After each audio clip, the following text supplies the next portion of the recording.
बादशाह अकबर घुड़सवारी के इतने शौकीन थे कि पसंद आने पर घोड़े का मुंह मांगा दाम देने को तैयार रहते थे। दूर दराज के मुल्कों जैसे अरब, पर्सिया आदि से घोड़ों के विक्रेता मजबूत व आकर्षण घोड़े लेकर दरबार में आया करते थे। बादशाह अपने व्यक्तिगत इस्तेमाल के लिए चुने गए घोड़ों की अच्छी कीमत दिया करते थे। जो घोड़े बादशाह की रुचि के नहीं होते थे उन्हें सेना के लिए खरीद लिया जाता था। बादशाह अकबर के दरबार में घोड़े के विक्रेताओं का अच्छा व्यापार होता था। एक दिन घोड़ों का एक नया विक्रेता दरबार में आया। अन्य व्यापारी भी उसे नहीं जानते थे। उसने 2 बेहद आकर्षक घोड़े बादशाह को बेचे और कहा कि वह ठीक ऐसे ही 100 घोड़े और लाकर दे सकता है, बशर्ते उसे आधी कीमत पेशगी दी जाए। बादशाह को चूंकि घोड़े बहुत पसंद आए थे, सो वैसे ही 100 और घोड़े लेने का तुरंत मन बना लिया। बादशाह ने अपने खजांची को बुलाकर व्यापारी को आधी रकम अदा करने को कहा। खजांची उस व्यापारी को लेकर खजाने की ओर चल दिया, लेकिन किसी को भी यह उचित नहीं लगा कि बादशाह ने एक अनजान व्यापारी को इतनी बड़ी रकम बतौर पेशगी दे दी। लेकिन विरोध जताने की हिम्मत किसी के पास न थी। सभी चाहते थे कि बीरबल यह मामला उठाए। बीरबल भी इस सौदे से खुश न था। वह बोला, हुजूर, कल मुझे आपने शहर भर के मूर्खों की सूची बनाने को कहा था। मुझे खेद है कि उस सूची में आपका नाम सबसे ऊपर है। बादशाह अकबर का चेहरा मारे गुस्से के सुर्ख हो गया। उन्हें लगा कि बीरबल ने भरे दरबार में विदेशी मेहमानों के सामने उनका अपमान किया है। गुस्से से भरे बादशाह चिल्लाए, तुम्हारी हिम्मत कैसे हुई हमें मूर्ख बताने की?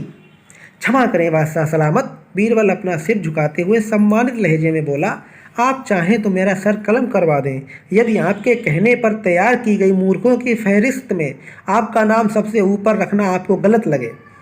दरबार में ऐसा सन्नाटा छा गया कि सुई गिरे तो आवाज़ सुनाई दे। अब बादशाह अकबर अपना सीधा हाथ उठाए, तर्जनी को बीरबल की ओर ताने आगे बढ़े। दरबार में मौजूद सभी लोगों की सांस जैसे थम सी गई थी। उत्सुकतावश व उत्तेजना सभी के चेहरों पर नृत्य कर रही थी। उन्हें लगा कि बादशाह सलामत बीरबल का सिर धड़ से अलग कर देंगे। इससे पहले किसी की इतनी हिम्मत ना हुई थी कि बादशाह को मूर्ख कहे, लेकिन बादशाह ने अपना हाथ बीरबल के कंधे पर रख दिया। वह कारण जानना चाहते थे। बीरबल समझ गया कि बादशाह क्या चाहते हैं। वह बोला, आपने घोड़ों के ऐसे व्यापारी को बिना सोचे समझे एक मोटी रकम पेशगी दे दी जिसका अता पता भी नहीं जानता। वह आपको धोखा भी दे सकता है, इसलिए मूर्खों की सूची में आपका नाम सबसे ऊपर है।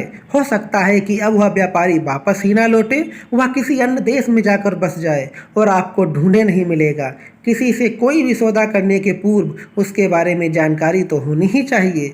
उस व्यापारी ने आपको मात्र 2 घोड़े बेचे और आप इतने मोहित हो गए कि मोटी रकम बिना उसको जाने पहचाने ही दे दी।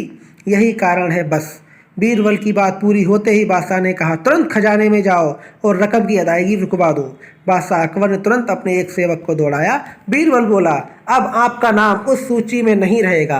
बादशाह अकबर कुछ क्षण तो बीरबल को घूरते रहे, फिर अपनी दृष्टि दरबारियों पर केंद्रित कर ठहाका लगाकर हंस पड़े। सभी लोगों ने राहत की सांस ली कि बादशाह को अपनी गलती का एहसास हो गया था। हंसी में दरबारियों ने भी साथ दिया और बीरबल की चतुराई की एक स्वर से प्रशंसा की। पूरी कहानी सुनने के लिए आप सभी लोगों का धन्यवाद। उम्मीद करता हूँ यह कहानी आप लोगों को पसंद आई होगी। तो कृपया कहानी पसंद आई हो इस चैनल को सब्सक्राइब, लाइक, कमेंट जरूर करें। धन्यवाद।